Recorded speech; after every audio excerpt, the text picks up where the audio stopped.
This is going to be a data dive. Ontario Culture Days has been working with the team at Nanos Research to look at the current data related to cultural tourism in the province, thinking about what sort of gaps there are, what we still have to learn, what we know already. So we're going to be spending the last couple of minutes of the day hearing from Nik Nanos, who's here right now. He's one of Canada's most distinguished, or he leads Nanos Research, which is one of Canada's most distinguished research companies. Nanos Research group of companies includes Nanos Rutherford Mackay & Co., an affiliate of Nanos Research and Rutherford Mackay Associates. And it also includes Nanos DipMap Analytica, an analytics and targeting research practice, which is a joint venture with DIMAP and one of Germany's top research organizations. So I see Nik here is ready to go, so I will pass the floor over to him. Thanks a lot, Megan. And hello, everyone. I'd like to say to start off that I quite enjoyed Joseph's talk. And I think it's a great complement to what I'm going to put on the table. I'm going to share my screen. And I thought Joseph gave an interesting walkthrough, what I'll say a conceptual frame for cultural tourism. And now we're going to do, if this was, there's like, as they'd say, country and Western or whatever you wanted to say, that we're going to go from that to talk about the data that's out there on cultural tourism. And I'd like to say from the get-go, we're very happy to do this project to support Culture Days. And was the main objective of the initiative was basically to do a scan of what was out there and to identify gaps in information, because we know that whether you are planning an activity, whether you are looking to engage provincial governments, municipal governments, data is important. And it's kind of like a key resource that everyone will need in order to make sure and to keep the whole sector thriving. And you know, when we did the literature review, our main focus was looking at the intersection of tourism and culture, examining the contribution of culture to the sector, doing a bit of a look at COVID-19, unpacking some interesting information and trends related to Indigenous cultural tourism, and then just basically putting some gaps on the table. And by gaps, it means things that we need to do, things that we need to learn, things that we need to kind of better calibrate in order to kind of show the impact that that cultural tourism can have. And you know, I think it would be fair to say that, you know, at a very high level, there's lots of tourism information out there. There's actually a pretty decent amount of cultural information related to cultural attractions. Making those two kind of buckets, those two data buckets intersect is really what we're talking about, needs to happen, and can really be a game changer if we can start to move in that particular direction.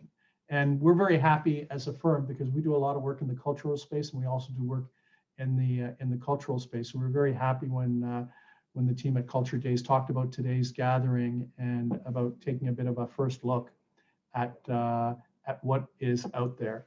And you know, the thing is that what's fairly clear from the literature review that we did is that you know, the tourism industry and culture together have significant economic benefits right across communities. But the other thing is that what was quite clear was that there's more work that needs to be done in terms of developing compelling cultural attractions that rival other countries. And we have to remember that there are global tourists out there that are looking for those experiences. You know, Joseph talked about human flourishing. Well, if we take that and kind of apply it, that's what people are looking for. And I would hazard to say that, you know, one of the challenges is the legacy brand of Canada, which is fairly, I say this with respect, simplistic. A large country of beautiful vistas and great nature, right? And that we've been a beneficiary of this brand in order to attract people. But I would hazard to say that there's a significant upside opportunity to help diversify that brand, to talk about what's the diverse cultures and the diverse cultural activities that people can engage in when they come to Canada. The other thing is that when we look at the literature research on Indigenous peoples in other countries, that there is a growing opportunity because more and more individuals and tourists are interested in kind of what I'll say authentic experiences where they can kind of better understand Indigenous peoples, and that could be a significant differentiator for Canada, because for any of you that follow kind of Indigenous peoples and Indigenous cultures, and we do a lot of work for Indigenous organizations, research work, that there's a thriving cultural scene that is very vibrant and represents a significant opportunity. So I think this could be a significant differentiator for Canada, in addition to a wide variety of different types of cultural tourist activities. And the other thing is that the pandemic, and not a big surprise, has had a material impact on intentions and how people feel about participating in cultural activities. I'll unpack that a little more later on in the presentation. But that there's a bit of pent-up demand. A lot of people right now, for their cultural fix, are focusing online, but there's a significant intention in the research that we're doing on behalf of a number of cultural organizations. There's significant appetite to port back to not just the online experience, which will continue, but what I'll say in-person experiences. And this is where, talking about cultural tourism is actually critical. The other thing is that we can do a much better job at doing research on cultural tourism in Canada, and to better kind of integrate all the knowledge and intelligence in both of those kind of data buckets. And I think it would be fair to say that things from a data perspective, things are fairly fragmented, and that there's a lot of space, I think, for improvement and integration. When we look at the numbers, we know that a significant proportion of Canadians work in the tourism sector, that it has a significant contribution to the Canadian economy and to the Canadian GDP. And the other thing is that we know, and for any of you on this call who are kind of economists or kind of follow that space, is that the tourism sector is a direct injection into GDP, because we have individuals from outside of Canada come into Canada, but also it's a direct injection between provinces when we have Canadians within Canada looking to kind of explore culture and to integrate that with as part of their tourist priorities. And when we look at a lot of the research, at least in other jurisdictions, and this is, we have to look at other jurisdictions because the research basically doesn't exist in Canada.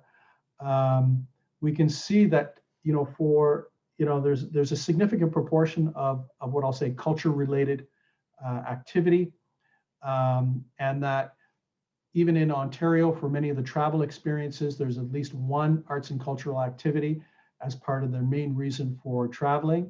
And the interesting thing is, and I think this is something in terms of preparing for the future and a growing demand, this whole idea of young travelers worldwide looking at using their holidays to develop their creative potential. And this is where, when I was listening to Joseph, when Joseph was talking about human flourishing, I thought of kind of those young people who are interested in, not their grandparents' type vacation, but in a different type of vacation that was creative, that was experiential, that was very different, perhaps non-traditional compared to what their parents and grandparents have done, and that this would be a significant kind of opportunity to position ourselves.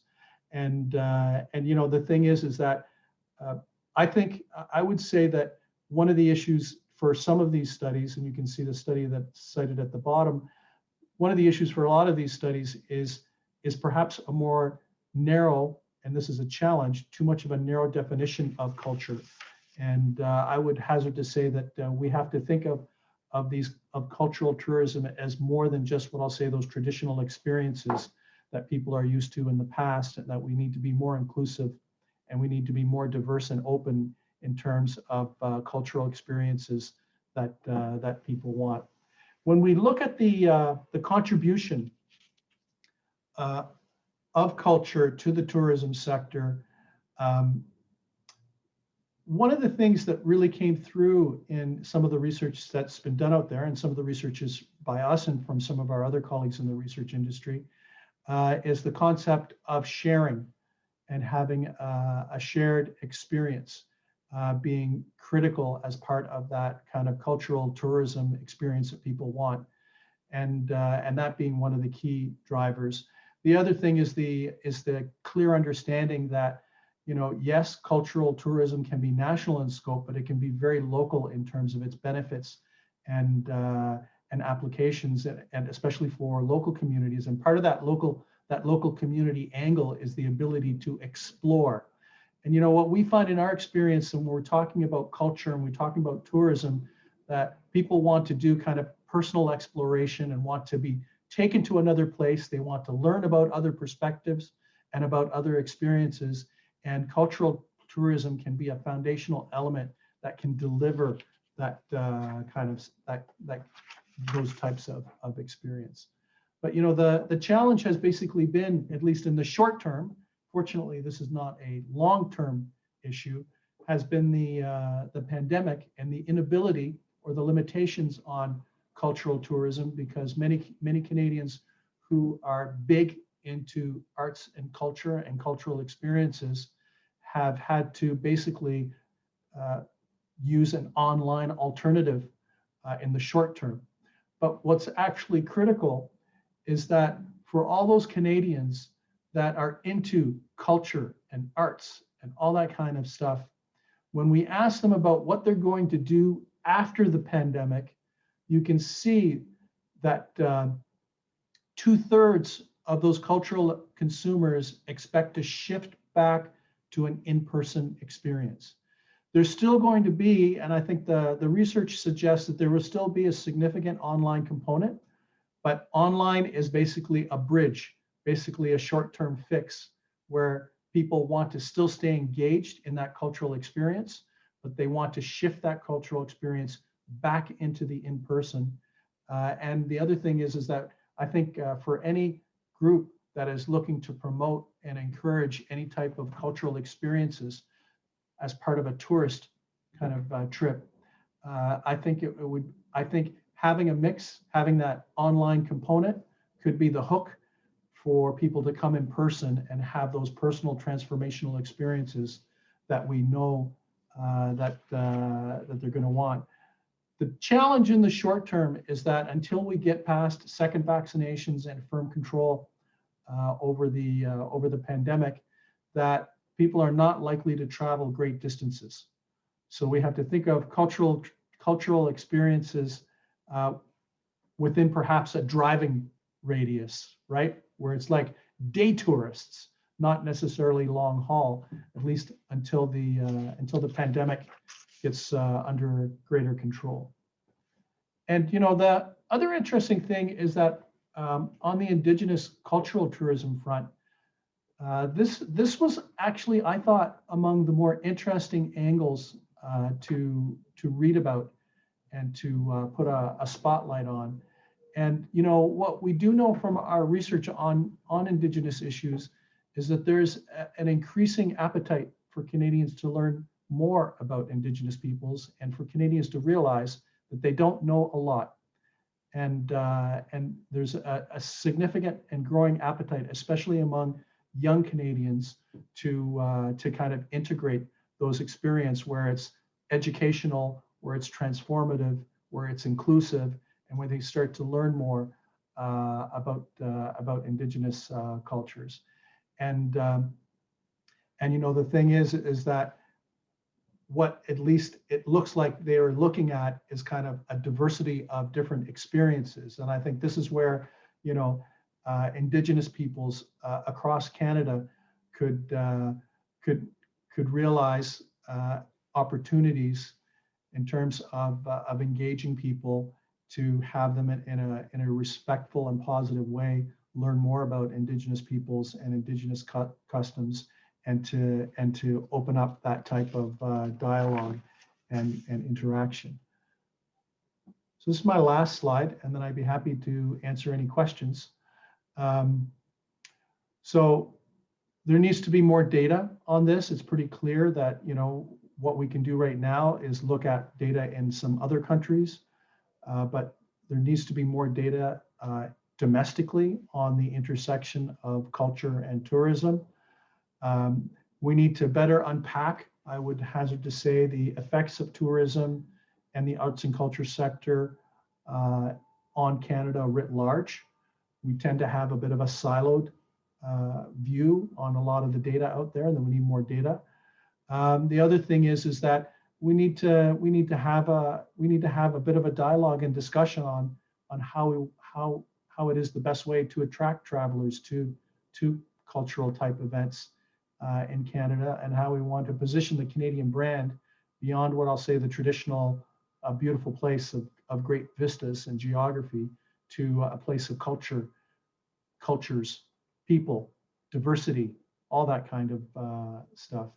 And if I could put my my geekoid propeller hat on, we need to try to have some standard measurement so that as different organizations start doing research, that we can share knowledge between organizations, cultural organizations, tourist organizations, to share information in order to advance this really important part of what I'll say the tourism sector, the tourism culture sector. So with that, I'm going to pause.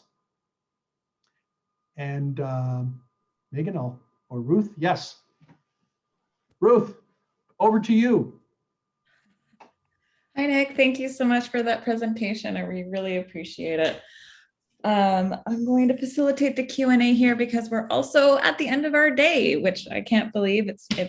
We've really enjoyed it. We have one question here that I'll share. And the attendee asks, so if I were to format this as a question, I would ask, in planning strategies for recovery, how is diversity being considered to ensure that those who may have been or felt excluded from tourism experiences can feel welcome and can have access to these experiences moving forward?